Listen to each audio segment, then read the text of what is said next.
So just when you think the UK economy can't get any worse, unfortunately there's been a lot of bad news out there today that is suggesting that the UK economy is in fact getting a lot worse. The UK economy is in decline, and unfortunately the current government that you think, hold on, we can't have a worse government than what we've just had for the last few years. They've come in and unfortunately they've had their head in the sand and they've been ignoring all the warning signs that this is not the direction you want to head in. If you follow through with these actions, it will have consequences. And we have, unfortunately, once again today had more signs that the economy is currently in decline in the UK.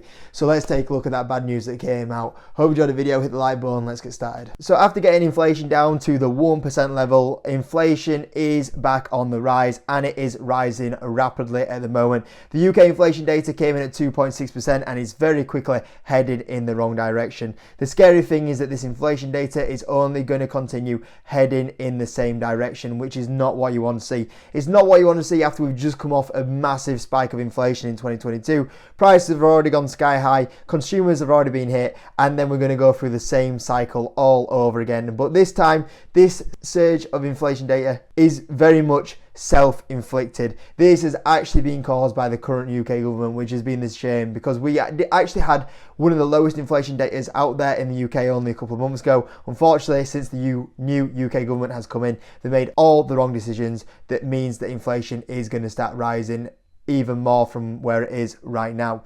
Now, if you also look at the UK inflation going up, unfortunately, that means interest rates are going to be on hold. Now, the Bank of England is actually going to report tomorrow the interest rate. So, hey, we might be in for a shock. We'll see what happens. But looking at the moment with all the data that's coming out, and then on top, we've now got the inflation data that is not looking good. It looks like interest rates are not going to be cut. And also, probably the Bank of England are going to be looking, thinking, hold on, if inflation is already rising, and that's without also the big impacts that are going to come up in a few months' time, that will also cause inflation to go up even higher. We talk about inflation going up back up into the 3-4% range. If that's going to happen, there's no chance we're cutting rates if it's only going to get worse over the next 6 or 7 months. Now, the big problem is with this inflation going up is that we are going to feel it massively. As consumers, we're going to feel it massively, and also it's going to slow the economy down.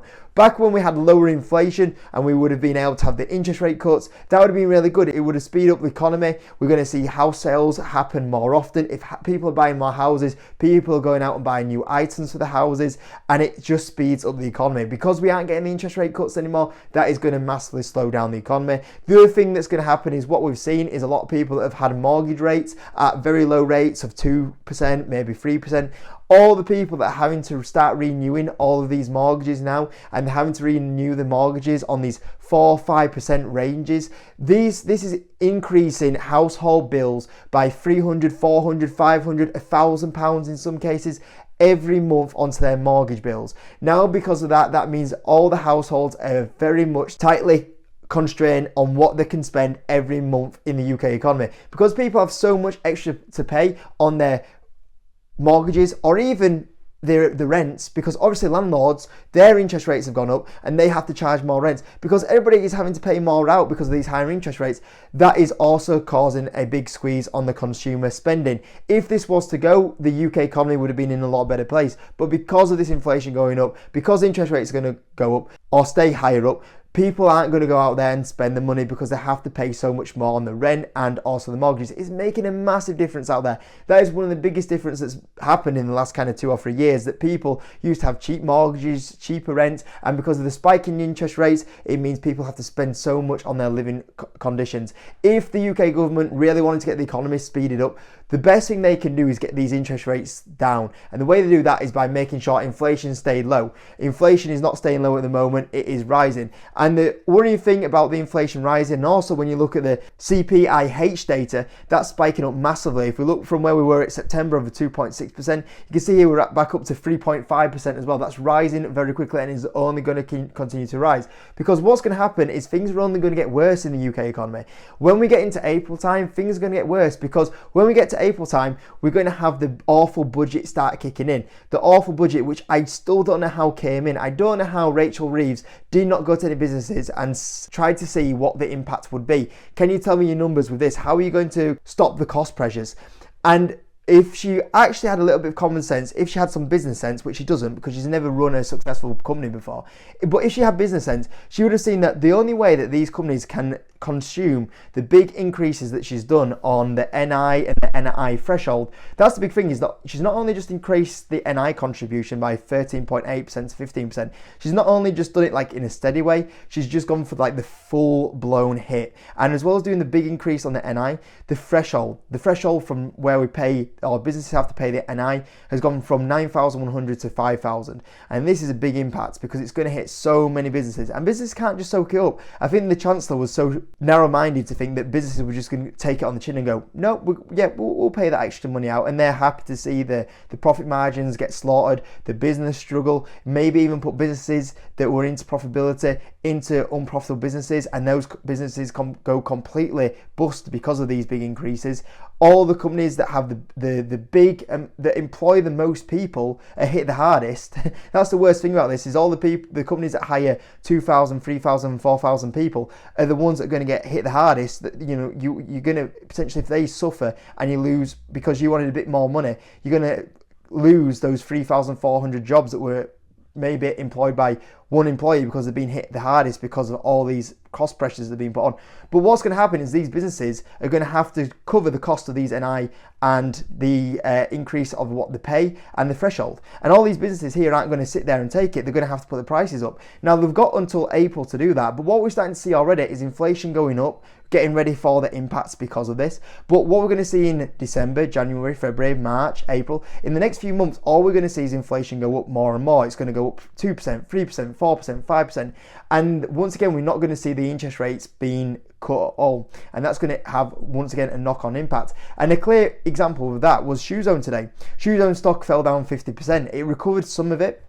But if you look at the trading update that Shoezone put out, they basically said, yeah, it's not good. We're starting to see the budget already hurting our business. They said here that the additional costs of the national insurance are going to hurt us, the living wage, which we already had being, you got to remember all these companies here already last year, they had to pay higher corporation tax under the previous government that raised it up. They also then had to pay a very high increase last year because of the big increase of the minimum wage from the previous government. This new government has come in. They're making all these companies now pay more in NI, and also 3 times the increase of inflation on another national minimum wage. These companies are getting asked to get forked out more and more money for the government to spend, and I would argue waste all this money. They keep asking for more and more money, and it just keeps going into these black holes, and these companies are having to pay because the government can't spend the money correctly or manage the money correctly. And you can see the company here is now saying that they are expecting the profitability for this year alone to go from 10 million down to 5 million. They've had half the profitability absolutely slapped out of them because of these increases as well. What we're seeing as well is that they're also saying that they're going to have to start closing stores down. They said that these additional costs are resulting in planned closure of a number of stores. This is what's happening because of these big increases on NI. They're thinking, you know what, we can't run these stores at a loss. We employ so many people. Because of these increases, it's going to take our store unprofitable. We're going to have to close it down. So just because they wanted a bit more money from a couple of people, now it's ended up that how many people, 50 people from that store have ended up losing their job. And as that cycle continues next year, you look at the growth data from the UK, you're going to have so many people losing jobs. If people start losing jobs, then all of a sudden you're not even getting any of that income at all. Because you've been that little greedy trying to get that extra 1%, 2%, you're going to lose it all completely, and you're going to have people losing the jobs. People lose the jobs, they're not going to have money to put into the economy. That's also going to have the knock-on effect that people are going to get a little bit nervous. And they even said this on the report that they put out as well after the budget. They said after the budget as well that there was also a first half of December experienced challenging trading conditions, which since the budget. So the budget basically has made everyone go nervous and go, you know what, it's not looking good. I'm going to have to, all these businesses are thinking, I can't give you guys pay rises. I'm going to have to let some of you go. I might even have to get rid of your whole store, and you're going to be employed. And it just feeds into the economy. It feeds into the economy that everyone's kind of nervous. Everyone's nervous because they thought mortgages might get a little bit cheaper. Not going to happen. Everything they pay for is getting expensive once again. And as well as that, when you look at businesses are struggling. Businesses are at the point where they might have to start closing stores, and you're going to start losing jobs. And as the cycle continues and the slowdown and the nerves hit the economy, this is the problem, is that we haven't even felt the effects of the horrible budget yet. We feel that it's only going to get worse from here. And the thing is, we have to wait until April, until the worst of it starts really hitting us. But until that point, we already have to deal with the nerves, the fallout from this budget. So it's already getting bad right now, but it's only continuing to get bad over the next kind of few months. And right now, all that pressure is really hitting the UK economy. We're already seeing the impacts right now, but you imagine, we're already seeing the slowing down of the GDP growth. Imagine what's going to happen as we get further closer to that budget. And it's so poor from the UK government, because we had a bad UK government. People think I just hate on Labour, but I thought the previous government weren't good enough. But you think it can't get any worse. But then we have a party come in that doesn't even understand the basics of economic growth. The problem is that the current government's attitude is that we're just going to tax everyone, we'll figure it out, it'll be okay, and if everyone pays us a bit more, we can plug a few issues. And that's not the case. You can't just keep taxing more and more people, wanting more money from more and more people, and think that will solve it. You can't just keep going and taxing everyone, because that's going to have the knock-on effect. What you've got to do is you've got to get the economy to growth. If the economy grows, people go out and spend more. These businesses like Shoe Zone, for example, people go out and they go spend more money. They go spend more money at Shoe Zone. Shoe Zone sees their sales going up. They see the profitability going up. The government makes more money. They make more money from the taxes and the profitability from the sales. And as well as that, Shoe Zone go, you know what? We're going to hire more people. They go hire 3 or 4 more people. Well, those 3 and 4 people that they hire, they go and pay more on taxes on their income. They're going to go pay more taxes on the NI insurance. So you don't have to drag more from the people that you're currently dragging the money from. You're having people that are earning more money. The companies are earning more money. They're paying more, doing more hours at the business. They're doing more hours at the business. The government make more money.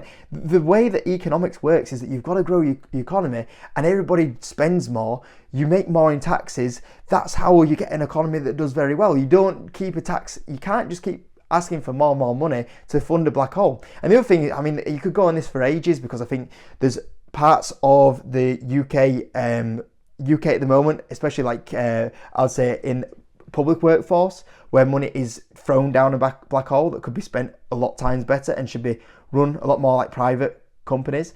I think the UK as well spends silly money on other projects and other projects outside the UK, which, when you look at the issues from that, we taking money away from the pensioners, making them freeze to give more money to other issues, that's not good enough. We have the issues with the UK government where they're putting measures in for businesses not to support growth, to cancel growth, and they should be supporting the growth in the UK businesses, and they're making it harder for them. And the thing is as well is that they're attacking the businesses that employ the most people, and they should be supporting them. They should be supporting the companies that have the most people working for them, especially after the last kind of few years as well. And it's just one mistake after another mistake with the current UK government. And the problem is that they don't I don't know if they do realise, maybe they have started to realise, but they just keep burying their head in the sand. Like, as we go on through the last few months, all we've seen is the data going, yep. Well, we knew this was, when this information came out, like the decision that the UK government was going down, the way that the budget was going with like the NI increases, we knew this was the wrong direction. But the UK government ploughed ahead with it, and it sounded like, no, it'll be okay. But surely now with the UK government is that I know they've had their head in the sand and they've been ignoring the noise, but they must be seeing the data now, and they must be starting to realise, like, the longer we go on with this, the worse it's going to be worse for the UK economy. It's going to be worse for the public. And I don't know how long they can continue going down this route before they actually go, you know what, we've made a mistake, we need to change this because we need to get growth in the economy. Because if they bring all these issues in and people are spending less, there's less tax, there's going to be less jobs, it's going to be a bigger mess when you have all these measures in, and then you've also got to get out of a recession. And you can't get out of a recession because your inflation's too high, because your interest rates, you can't bring your interest rates down because your inflation's too high. And there's going to be no way of them getting out of the mess. That's the big issue. So with the UK economy right now, it's totally heading in the wrong direction. And unfortunately, I'd like to be on this video and saying it's going to get better.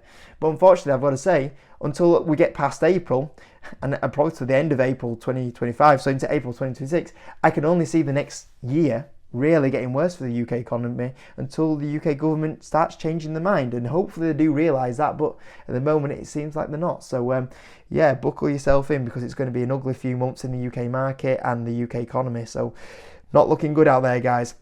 All we can do is keep putting pressure on the UK government to realise they've absolutely messed up, but that's all we can do right now. Hope you enjoyed the video, guys. See you in a bit.